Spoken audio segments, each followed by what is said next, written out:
Good afternoon. Here are the top stories from around the globe. U.S. President Donald Trump will declare a national emergency to fund his planned border wall with Mexico. Clarence Shaughnessy has the story.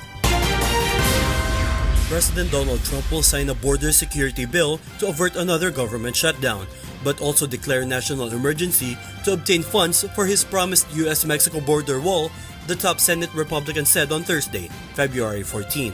In an attempt to bypass Congress to get the money that lawmakers have denied him for his wall, Trump appeared headed toward triggering a swift court challenge from Democrats on constitutional grounds. The bipartisan legislation would provide more than $300 billion to fund the Department of Homeland Security and a range of other federal agencies through September 30th, the end of current fiscal year.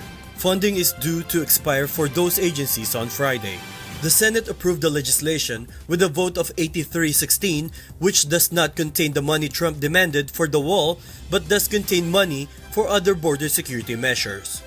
The bill will then move to the Democratic-controlled House of Representatives before going to Trump, who triggered a 35-day-long shutdown of about a quarter of the federal government with his December demand for $5.7 billion to help build a portion of the wall. In denying him that money, Congress has blocked Trump from carrying through one of his key 2016 campaign pledges.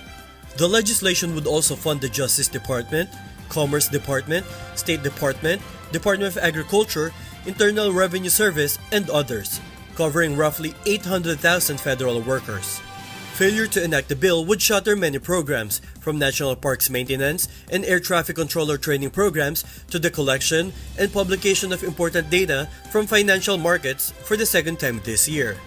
The border bill would provide $1.37 billion in new money to help build 55 miles of new physical barrier on the border. It is the same level of funding Congress appropriated for border security measures last year, including barriers but not concrete walls. Clarence Shaughnessy, UNTV News and Rescue, USA.